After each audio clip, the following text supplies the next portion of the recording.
Hi friends, welcome to my channel Priyatarangalu audio stories in Telugu. ఈ channel మీకు నచ్చితే like చేసి, షేర్ చేసి, సబ్స్క్రైబ్ చేయండి. ఇంకా హైప్ చేసి కామెంట్ కూడా ఇవ్వండి ఫ్రెండ్స్. మీరు హైప్ చేస్తే మన వీడియో ఇంకా చాలామందికి రీచ్ అవుతుంది. ప్రమదలేఖనం పార్ట్ 42. బయట లాన్లో కూర్చొని మొబైల్ చూసుకుంటూ ఉన్న కరణ్ దగ్గరకు వస్తుంది హిమ. హాయ్ బావా అంటూ పలకరిస్తుంది. వరుసగా ఇంట్లో జరుగుతున్న సంఘటనలతో ఎవరితోనూ మామూలుగా మాట్లాడడానికి ఎవరికీ కుదరడం లేదు. రవీంద్ర డిశ్చార్జ్ అవ్వడంతో చాలా రోజుల తర్వాత ఇంట్లో ప్రశాంతత వచ్చింది కాస్తో కూస్తో.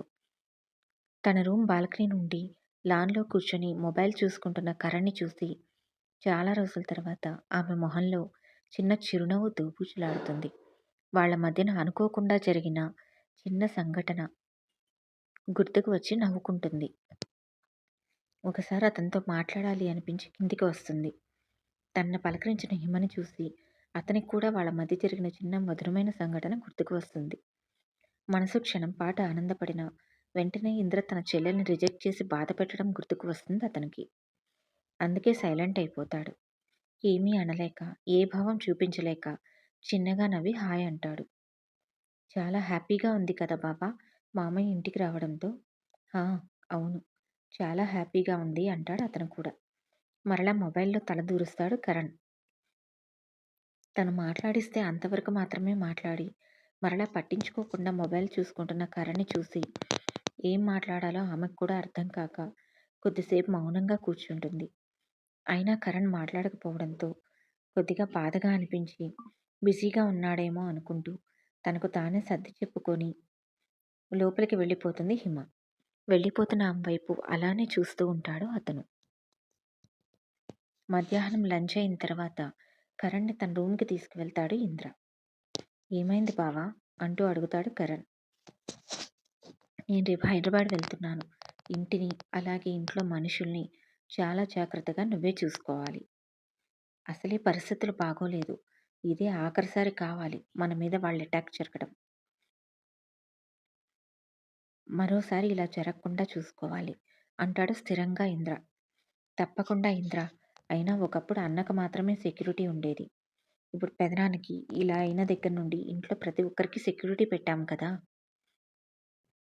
ఇంకా ఇంటి చుట్టూ కూడా సెక్యూరిటీ ఉంచాము. నేను చూసుకుంటాను బావా, నాది బాధ్యత. ఇంతకీ నువ్వు హైదరాబాద్ ఎందుకు వెళ్తున్నావు? ఇంద్ర తన కల గురించి చెప్పడంతో ఈసారి షాక్ అవ్వడం కరణ్ వంతు. నిజమే, ఆ అమ్మాయి మనకు సాయం చేసి వెళ్ళిన తర్వాత మనం దాని గురించి పట్టించుకున్నదే లేదు. నిజంగా నీ కల్లోకి వచ్చినట్లుగా ఆ అమ్మాయికి ఏమైనా జరిగిందంటావా? తెలీదురా, మనకంత సాయం చేసిన ఆ అమ్మాయిని అలా వదిలేలేం. అందుకే ఎందుకైనా మంచిదని ఒకసారి వెళ్ళి చూసి వద్దాము అనుకున్నాను. సరే, అది కూడా మంచిదే. నువ్వు ఒకసారి వెళ్ళి కలిసిరా అంటూ చెప్తాడు. ఇక ఇద్దరూ అలా కొద్దిసేపు మాట్లాడుకొని లోపలికి వెళ్ళిపోతారు. తర్వాత రోజు రవీంద్ర వాళ్ళందరికీ జాగ్రత్తలు చెప్పి ఫ్లైట్ టైంకి ఎయిర్పోర్ట్కి రీచ్ అవుతాడు ఇంద్ర. ముందు రోజు కరణ్ దగ్గర క్యాటరింగ్ అతని నెంబర్ తీసుకొని అతనికి కాల్ చేసి ప్రసాద్ ఇంకా అతని ఇంటి అడ్రస్ తీసుకుంటాడు. అందువలన వెతుక్కునే పని లేకుండానే అతని పని సులువవుతుంది. ఫ్లైట్లో జర్నీ చేస్తున్నాడన్న మాటనే కానీ అతని ఆలోచనలు అస్సలు స్థిరంగా లేవు. 1కి 3 సార్లు అటాక్ అయింది అమన్ మీద. ఇప్పుడు ఎక్కడున్నాడో తెలియదు.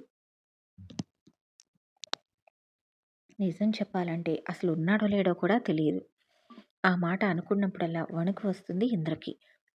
కానీ అతనికి బలమైన నమ్మకం అమన్కి ఏమీ కాదు అని. తను అప్పచెప్పిన పని వల్ల ప్రాణాలు పోగొట్టుకున్న తన స్నేహితురాలు, ఇంకా పోలీస్ ఆఫీసర్ అయిన దీపిక, ఎవరో తెలియని వ్యక్తి కోసం ప్రాణాలు పణంగా పెట్టిన ప్రమద. అన్ని ఆలోచనలు అతని మైండ్లో తిరుగుతూ స్థిరంగా ఉండనివ్వడం లేదు. ఫైనల్గా అతని ఆలోచనలో సాహి కూడా చేరుతుంది. ఆమెను బాధపెట్టిన వైనం గుర్తుకు వస్తుంది. అతని ఆలోచనలో ఉండగానే ఫ్లైట్ హైదరాబాద్ చేరుకుంటుంది. ఎయిర్పోర్ట్ నుండి బయటికి వచ్చి ప్రమద ఉండే బస్తీ పేరు చెప్పి క్యాబ్లోకి ఎక్కి కూర్చుంటాడు ఇంద్ర. క్యాబ్ అతని ఇంద్రను విచిత్రంగా చూస్తాడు. చూడటానికి హీరోలా ఉన్న ఇతనికి ఆ బస్తీలో ఏం పని అనుకుంటూ కార్ స్టార్ట్ చేస్తాడు. కొద్దిసేపటి తర్వాత ఆ బస్తీ రావడంతో క్యాబ్ అతనికి డబ్బులిచ్చేసి దిగుతాడు ఇంద్ర. ముందుకు నడుస్తూ బస్తీలోకి వెళ్తున్న ఇంద్రని విచిత్రంగా చూస్తూ ఆ క్యాబ్ అతను వెళ్ళిపోతాడు. చక్కటి డ్రెస్సింగ్‌తో బస్తీలోకి నడుచుకుంటూ వస్తున్న ఇంద్రని చూస్తూ ఆ బస్తీవాసులు కూడా ఆశ్చర్యపోతాడు. ఆ బస్తీని చూస్తూ ప్రమద ఇలాంటి చోట ఉంటూ పేదరికం అనుభవిస్తూ బ్రతికేదన్నమాట. ఆల్రెడీ ఎలా డబ్బులు పోగు చేసుకొని అమన్ కోసం బెంగుళూరు వచ్చిందో ఆ రోజు హాస్పిటల్‌లో ప్రసాద్ మాటల్లో తెలిసి ఉండడంతో ఇప్పుడు ఇక్కడ ఆమె బ్రతికిన బస్తీ చూసిన తర్వాత ఆమె మీద అభిమానం పెరుగుతుంది ఇంద్రకి. ఇక నుండి నువ్వు నాకు హిమలానే ప్రమద అనుకుంటాడు. తనకెదురు వచ్చిన వ్యక్తిని ఆపి ప్రసాద్ పేరు చెప్పి ఇంటి అడ్రస్ చెప్పి ఎక్కడా అంటూ అడుగుతాడు. అతని అడ్రస్ చెప్పడంతో ముందుకు నడుస్తాడు ఇంద్ర. కొద్దిసేపటి తర్వాత అతని ఇంటికి చేరుకొని డోర్ కొడతాడు ఇంద్ర. సరళ డోర్ మోగుతున్న శబ్దానికి వచ్చి డోర్ ఓపెన్ చేస్తుంది. ఎదురుగా పెద్దింటి మనిషిలా ఉన్న ఇంద్రని చూసి ఎవరో అర్థం కాక మీరెవరు అంటూ అడుగుతుంది. ఆమె గుర్తుపట్టలేదు. ఎవరు మీరు అని అడుగుతుంది. సరళ వచ్చిన వ్యక్తి ఎవరో అర్థం కాక. ప్రసాద్ ఉన్నారా అమ్మా అంటూ అడుగుతాడు ఇంద్ర. హా అంటూ ఏమండి అంటూ పిలుస్తుంది. లోపల నుండి హాల్లోకి వచ్చిన ప్రసాద్ ఆ వచ్చిన వ్యక్తిని వెంటనే గుర్తుపడతాడు. మీరు అమన్ గారి తాలూకా కదా? సరళ ఆ మాట విని ఆశ్చర్యంగా చూస్తుంది ఇంద్ర వైపు. పర్వాలేదే, నీకు గుర్తుంది అంటాడు చిరునవ్వుతో ఇంద్ర. సరళ లోపలికి వెళ్తుంది ఏమైనా తీసుకురావడానికి. ఎందుకు గుర్తుండదు సార్, మా వదిన మీ ఫ్యామిలీలో ఉన్న వ్యక్తిని కాపాడటానికే కదా అంతగా కష్టపడింది. అదీ కాక అక్క హాస్పిటల్లో ఉన్నప్పుడు మీరంతా అక్కడే ఉన్నారుగా, అక్కకి తగ్గే వరకు. అందుకే మీరు బాగా గుర్తున్నారు అంటాడు ప్రతిగా నవ్వుతూ ప్రసాద్. ఇంతలో సరళ కాఫీ ఇంకా స్నాక్స్ తీసుకువస్తుంది. ఇప్పుడు ఎందుకమ్మా ఇవన్నీ? పర్వాలేదండి తీసుకోండి అంటూ అవి అందిస్తుంది. ఇక తప్పక అవి తీసుకుంటాడు ఇంద్ర, లేకపోతే వాళ్ళు బాధపడతారు అని. ప్రసాద్ కూడా ఇంద్ర దగ్గర కూర్చుంటాడు. చెప్పండి సార్, మీ అందరి వాళ్ళు మాలాంటి చిన్నవాళ్ళని వెతుక్కుంటూ రావడానికి కారణం అంటూ అడుగుతాడు చిన్న నవ్వుతో. అంతస్తులో ఏముంది ప్రసాద్, వ్యక్తిత్వంలో తేడానే మనిషి చిన్ననా పెద్దనా అని డిసైడ్ చేస్తుంది. మీరు వ్యక్తిత్వంలో చాలా గొప్పవారు అని మా అమ్మని కాపాడినప్పుడే అర్థమైంది. నేను ఊరికనే అన్నాను సార్, చెప్పండి ఏమైనా మాట్లాడాలా అంటూ అడుగుతాడు. అవును, ఒకసారి ప్రమదన కలవాలి. ఆ మాట విని ఆశ్చర్యంగా చూస్తాడు ప్రసాద్. ఎందుకు సార్? అదేమీ లేదు. ఆ రోజు తర్వాత మళ్ళా ప్రమద గారిని కలవలేదు. ఒకసారి కలిసి ఎలా ఉన్నారో కనుక్కుందామని వచ్చాను. వదిన లేదండి అంటాడు ప్రసాద్ అతని వైపు చూస్తూ. ఎక్కడికైనా వెళ్ళిందా? ఎప్పుడొస్తుంది? తెలియదు సార్, అసలు ఎక్కడికి వెళ్ళిందో కూడా తెలియదు. వాట్? ఏం మాట్లాడుతున్నావు ప్రసాద్? అవును సార్, అమన్ గారిని కాపాడిన తర్వాత మేము తిరిగి వచ్చేసాం కదా, ఆ తర్వాత రోజే ఎందుకో వాళ్ళు మరలా